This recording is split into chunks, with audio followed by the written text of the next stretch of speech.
안녕하세요, 너구리입니다. 자전거 시장 전체를 본다면 당연한 변화가 로드바이크에는 당연하게 받아들이지 않는 분야가 있습니다. 바로 디스크 브레이크 시스템인데요. 로드바이크 커뮤니티 사이트 중 가장 크다고 할 수 있는 도사에서도 이것 때문에 매일같이 싸움이 일어나고 있습니다. 네, 그래서 오늘은 로드바이크에 디스크 브레이크가 탑재되는 것이 과연 상술인지 기술의 발전인지 시대의 흐름인지를 제 생각을 한번 얘기해 보려고 합니다.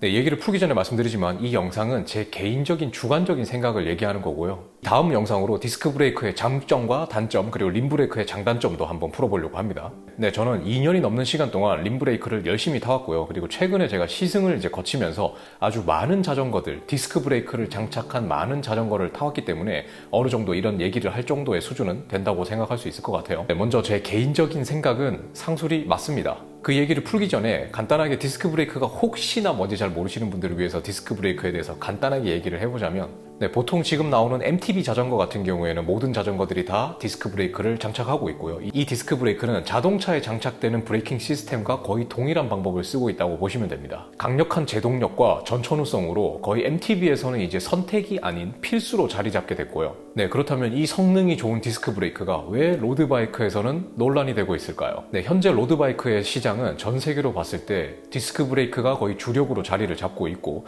림 브레이크 모델들은 단종이 되거나 이미 단종이 됐거나 앞으로도 단종이 될 예정입니다. 네, 이는 특히나 프레임과 휠을 같이 제조하는 제조사들에서 아주 도드라지게 나타나는 특징인데요. 네, 대표적으로 대만의 자이언트라든지 그리고 트랙, 스페셜라이즈드 이런 회사들은 거의 아예 디스크로 이제 완전 전향을 했거나 아니면 극소수의 림 브레이크 모델이 남아있는 수준입니다. 왜 그럴까요? 네, 제가 디스크 브레이크가 상술이라고 생각하는 이유를 좀 얘기해 볼게요. 자전거를 제조하는 제조사들 입장에서는 가장 큰 고민거리가 있을 겁니다. 그 고민거리는 누가 뭐라 해도 바로 림 브레이크의 열변형 문제죠. 네, 세계에서 가장 유명한 자전거 브랜드 중에 하나인 스페셜라이즈드는 아주 국내에서는 악명이 높았습니다. 바로 이 림 브레이크의 열변형 때문이었는데요. 스페셜라이즈드는 자체적으로 가지고 있는 휠 브랜드인 로발을 가지고 있습니다. 로발 같은 경우에는 굉장히 가볍고 성능도 좋고 아주 좋은 평을 받기는 했지만 그 좋은 평가에 비례할 정도로 열변형에서는 굉장히 안 좋은 평가, 거의 악명을 가지고 있었죠. 네, 로발 휠을 타면은 로뚱은 로발 휠 쓰면 안 된다. 다운힐에서 풀 브레이킹 치면 안 된다. 한여름에 화학산 같은데 다운힐 하면 안 된다. 어제 나 라이딩 했는데 우리 팩에 로발 휠 쓰는 사람 열변형 났더라. 이런 악명이 자자했습니다. 로발뿐만이 아니라 지금 여러분들이 구글에 그냥 카본 휠 열변형이라고 한글로 그냥 치시기만 하셔도 이미지상에 엄청나게 많은 열변형 사례들이 정말 많습니다. 이게 림 브레이크의 가장 큰 단점이라고 할 수 있는 게, 림 브레이크는 어쩔 수 없이 림에다가 직접 마찰을 통해서 제동을 확보하기 때문에 거기서 나는 고열 때문에 카본이 녹아서 열변형이 날 수가 있는 거죠. 저 또한 제가 가지고 있는 림 브레이크 휠들이 몇 개가 있는데 그 중에서 로발 CLX40을 사용하고 있습니다. 이미 중고로 샀고 워런티 기간도 지났기 때문에 만약에 이 휠이 열변형이 난다면 저에게는 답이 없습니다. 그냥 이거를 그냥 버리던지 어떻게 처리를 해야 되는 상황이에요. 그런 걱정을 가지고 있는 자전거 제조사에게 아주 한 줄기 빛 같은 게 내려왔죠. 바로 디스크 브레이크입니다. 제조사 입장에서 휠을 팔아야 되는데 이 열변형에 대한 부분은 굉장히 신경 쓰이는 부분이거든요. 그래도 라이프 워런티를 주자니 그것도 참 이제 힘든 부분이고, 그랬는데 이 림 브레이크에서 디스크 브레이크로 넘어가면서 그런 걱정이 사라진 거죠. 당연하게도 디스크 브레이크는 기본적으로 림에다가 마찰을 주는 게 아니라 로터 패드를 마찰을 가하기 때문에 열변형이 날 리가 없습니다. 물론 로터도 열변형이 날 수는 있지만 로터는 애초에 소모품이에요. 그리고 림의 가격에 비하면 로터의 가격은 껌값입니다. 물론 림의 가격에 비하면요. 제가 만약에 스페셜라이즈드 CEO라면 결정을 당연히 내릴 것 같습니다.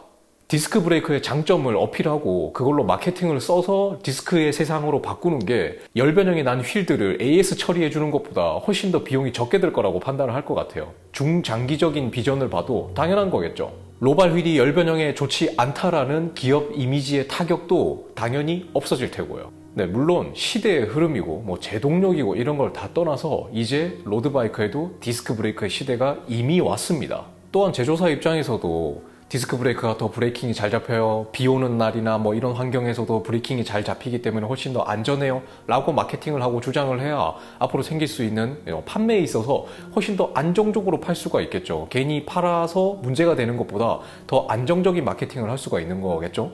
하지만 소비자들은 화를 내고 싸우고 있습니다. 왜 나는 림브레이크를 계속 타고 싶은데 디스크밖에 나오질 않느냐. 당연하게도 제조사 입장에서 생각을 해보면 림브레이크와 디스크 브레이크를 같이 팔기는 쉽지는 않습니다. 기본적으로 림브레이크와 디스크 브레이크는 프레임 설계에서부터 강성이나 보강이나 이런 부분에서 어느 정도 좀 차이가 있습니다. 물론 그거를 공용으로 쓰는 프레임이 있기는 하지만 극소수고, 그리고 또한 림브레이크와 디스크 브레이크를 동시에 생산하는 업체도 있습니다. 피나를로의 도그마 F12 같은 경우에는 림브레이크 버전도 있고 디스크 브레이크 버전도 분명히 있습니다. 하지만 이런 제조사들은 정말 극소수고 이제 소비자들은 선택지가 거의 없다고 봐도 무방합니다. 자전거 시장이 자동차처럼 이동수단으로서 꼭 필요한 것이 아니기 때문에 자전거 시장은 자동차에 비해서 좁을 수밖에 없습니다. 자동차는 기본적으로 뭐 디젤 엔진도 있고 뭐 휘발유 엔진도 있고 하이브리드도 있고 전기차도 있고 여러 가지 바리에이션, 휘발유 엔진에서도 뭐 2.0도 있고 2.4도 있고 1.6 터보도 있고 뭐 굉장히 한 차에서도 여러 가지 바리에이션이 많이 있지만 자전거를 그렇게 만든다라는 거는 쉽지 않죠. 재고를 떠안기도 힘든 부분이고요.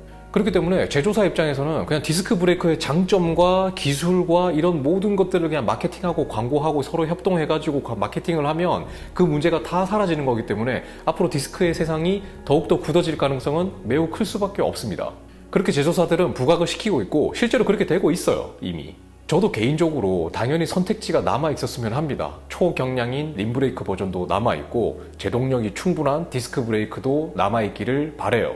하지만 제조사들은 아쉽게도 그럴 상황이나 여력이나 생각도 없는 것 같네요. 혹시나 오해하실까봐 말씀드리는데 저는 지금 제조사의 입장을 뭐 대변을 한다던가 그들을 뭐 감싸기 위해서 영상을 만든 게 절대 아닙니다.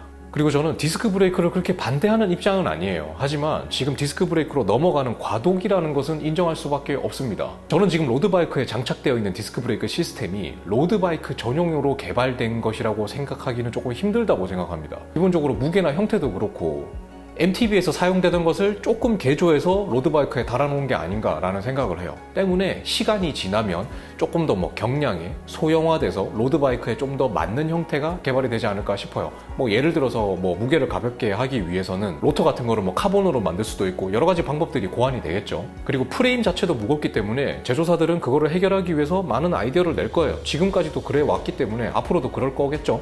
네, 림브레이크와 디스크 브레이크가 뭐가 좋느냐, 뭐 아니냐, 뭐 이런 내용들을 떠나서 우리 자전거 동호인들이 서로 같은 취미를 공유하는 사람들로서 서로의 생각이 다름을 틀림으로 생각하지 말고 서로 싸우거나 비방하거나 비아냥거리거나 그러지는 마시길 바랍니다.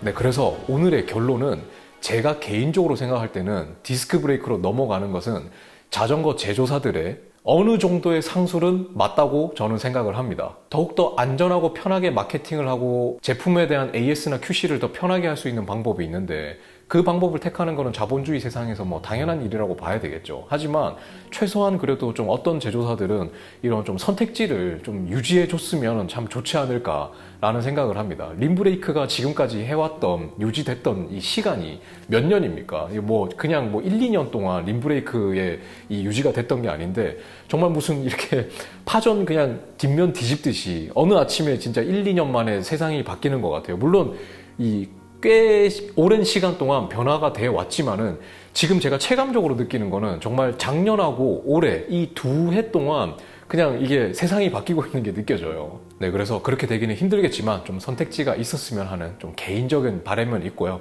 오늘 영상은 간단하게 여기까지만 좀 얘기를 해볼 테고 여러분들의 생각이 어떤지는 또 제 생각이 조금 다른 부분이 있었다면 여러분들 댓글로 밑에 좀 달아주시면은 여러분들의 의견도 또 듣고 또 이럴 수도 있겠구나 하는 거를 저도 좀 배워보도록 하겠습니다. 네, 이상 림브레이크도 충분히 타보고 많은 자전거들 타보고 디스크 브레이크도 충분히 많은 자전거를 타본 너구리의 입장으로서 오늘 영상을 마무리할 거고요.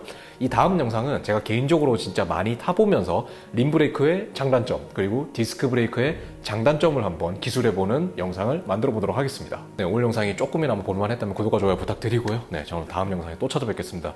지금 이렇게 위험하고 안 좋은 이런 또 시국에 모두들 건강하시고 이렇게 취미생활 하시는데 잘 이렇게 건강하게 2020년을 시작하시기를 진심으로 기원드리겠습니다. 감사합니다.